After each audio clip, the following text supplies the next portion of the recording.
नमस्कार, मैं दीपक शर्मा और मेरे YouTube मंच पर आपका स्वागत है। दोस्तों, मोदी जी जिस संकट से बचना चाह रहे थे, या यूं कहूं जिस संकट को पार करना चाह रहे थे, वही संकट अब सामने आ रहा है।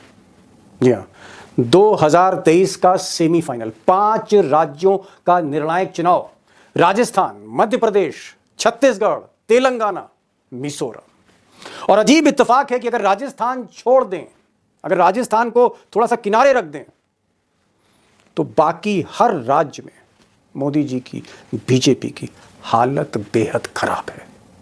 अब बीजेपी के भीतर भी ये सवाल उठने लगा है कि कहीं राजस्थान भी हार गए तो फिर मोदी जी का क्या होगा? अगर सेमीफाइनल हार गए तो फिर मोदी जी के फाइनल का क्या होगा? क्या पार्टी में खींचतान शुरू हो जाएगी? क्या पार्टी में जो बगावत का धुआं है ये आग बनने लगेगा? और क्या मोदी जी की मुश्किलें बढ़ती चली जाएंगी? और क्या इन विधानसभा चुनाव की हार के बाद देश में नैरेटिव बदलेगा, मिजाज बदलेगा लोगों को? और अगर ऐसा होता है तो फिर होगा क्या? इसी पर से आज पर्दा हटाने जा रहा हूं। अब दोस्तों, सबसे पहले ये जो सेमीफाइनल है, जो 5 राज्यों के चुनाव है, जरा इसकी नब्ज टटोल कर देख लेते हैं चंद सेकंड में, और फिर मैं बढ़ता हूं असली खुलासे की तरफ। अब अगर ये 5 राज्य देखें, राजस्थान और मध्य प्रदेश, छत्तीसगढ़, तेलंगाना, मिजोरम, मैं नीचे से शुरू करता हूं। मिजोरम जब से मणिपुर में हिंसा भड़की है, Mizoram is out of question. Modi ji और शाह साहब खुद ही मिजोरम का नाम नहीं ले रहे, तो इसलिए इस पर चर्चा करना बेकार है। मिजोरम सवाल ही नहीं, नो क्वेश्चन। तेलंगाना में मोदी जी एक समय बहुत बड़े सपने देख रहे थे, लेकिन आज की तारीख में जो ज़मीनी हकीकत है, वहाँ पर बीआरएस, केसीआर की पार्टी और कांग्रेस में ज़बरदस्त टक्कर है। बीजेपी खिसक के तीसरे स्थान पे, बल्कि तीसरा नहीं, मैं कहूँगा पुअर थर्ड, तीसरे में भी बहुत नीचे आप कह सकते हैं। तो तेलंगाना में भी सवाल नहीं है बीजेपी के जीतने का। अब छत्तीसगढ़ की बात करते हैं। छत्तीसगढ़ में नेता ही नहीं है बीजेपी के पास। जो नेता थे रमन सिंह, उनको कहीं ना कहीं गोदाम में रखा मोदी जी ने 8-9 साल। नेता ही नहीं है बीजेपी के पास छत्तीसगढ़ में, तो आप जान सकते हैं हाल क्या होगा। मध्य प्रदेश की बात करें तो मध्य प्रदेश पुराना गढ़ रहा है बीजेपी का, आरएसएस का गढ़ रहा है, कांटे की टक्कर है, लेकिन बीजेपी की जगह कांग्रेस फिलहाल कांग्रेस भारी है। मध्य प्रदेश जैसे धीरे धीरे निकल रहा हो, कांग्रेस भारी है मध्य प्रदेश में। राजस्थान की अगर हम बात करें तो यहाँ कांटे की टक्कर है, और पिछले कुछ दिनों से बीजेपी ने बाउंस बैक किया है। थोड़ा बहुत वसुंधरा को आप कह सकते हैं मनाया है, समझाया है। बीजेपी को अगर कहीं भी एज है तो वो राजस्थान में। अब सवाल यह है कि अगर मोदी जी राजस्थान जीत भी लेते हैं तो स्कोर 4-1 होगा, या 5 में 4-1 होगा। और अगर राजस्थान भी गया, सोचिए खुदा ना खास्ता हार भी सकते हैं, तो स्कोर 5-0 होगा। बहरहाल स्कोर अगर 4-1 है या स्कोर 5-0 है, तो एक बात जरूर कही जाएगी कि हिमाचल की हार के बाद, कर्नाटक की हार के बाद, बाई इलेक्शंस की हार के बाद मोदी अमित शाह लगातार चुनाव हारते चले जा रहे हैं। लगातार consecutive defeats, one after the other, एक के बाद एक। और यही एक ऐसा माहौल होगा जो चुनाव का मिजाज बदलेगा, जो 2024 का मिजाज बदलेगा, जो नैरेटिव बदलेगा।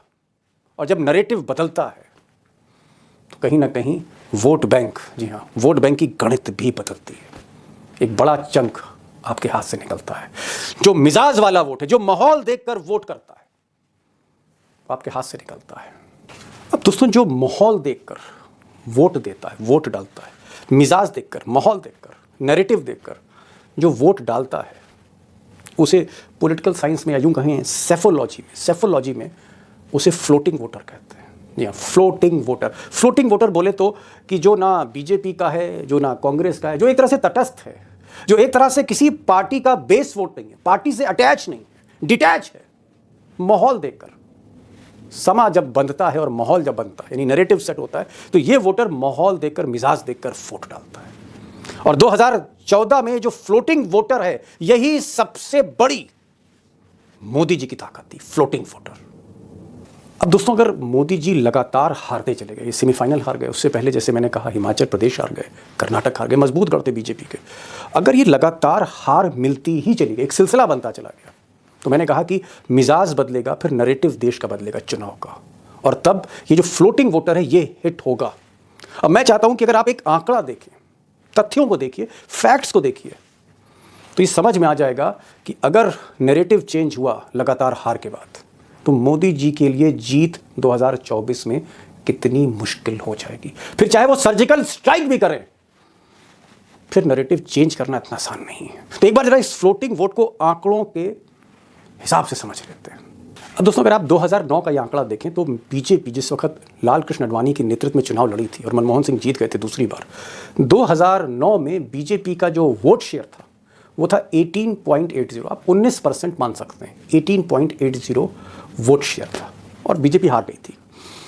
2014 में एक माहौल बनने लगा, बल्कि यूं कहूं कि जब से अन्ना आंदोलन शुरू हुआ, करप्शन पर लोगों की का फोकस गया, तो इस देश का नैरेटिव चेंज होने लगा और बहुत तेजी से मनमोहन सिंह की सरकार अलोकप्रिय होने लगी। और तब जब माहौल बनने लगा तब मोदी का पदार्पण होता है 2013 के आसपास, और वो पूरी तरह से कैंपेन में निकल जाते हैं और एक माहौल बनने लगता है। इस माहौल से, इस मिजाज से, इस नए नैरेटिव से फ्लोटिंग वोटर पे सबसे ज़्यादा असर हुआ। और तब 2014 में मोदी जी को जो वोट मिले वो थे 31%। तो कहाँ 2009 में 18.80 और 5 साल में यानी 2014 में 31%। अब ये जो इजाफा आप देख रहे हैं 18 से 31 का ये जो जंप है, आप कह सकते हैं 12% के आसपास। ये जो 12% का जंप है, दरअसल यही फ्लोटिंग वोटर है, जो बीजेपी का परंपरागत वोटर नहीं है, जो बेस वोट नहीं है, ये फ्लोटिंग वोटर है। और इसी वोटर का ये जो फ्लोटिंग वोट है, इसी के टूटने का डर है अगर मोदी लगातार हारते गए, वो ब्रांड नीचे आया मोदी का, वो मैजिक उतरने लगा, तो ये जो फ्लोटिंग वोटर है यहां से निकल सकता है। इसीलिए सेमीफाइनल की हार फाइनल को चौपट कर देगी मोदी जी की। ऐसा मैं नहीं कह रहा, सेफोलॉजिस्ट कह रहे हैं, जानकार कह रहे हैं। अब दोस्तों, सवाल सिर्फ फ्लोटिंग वोटर का नहीं, ये तो एक पहलू है, और भी बहुत से पहलू हैं, और भी बहुत से मसले हैं जहां मोदी जी को अगर वो सेमीफाइनल हारते हैं, 4-1 का स्कोर रहता है या 5-0 का, तब और बहुत से मोर्चों पर संकट का सामना करना पड़ेगा। सिर्फ फ्लोटिंग वोटर ही नहीं, और भी बहुत सी परेशानियां हैं, दुश्वारियां हैं। अब होगा क्या अगर सेमीफाइनल हारते हैं, तो 2024 के फाइनल में मोदी को कौन कौन सी दुश्वारियों का सामना करना पड़ सकता है, और क्या इस हार से मोदी बिखर सकते हैं?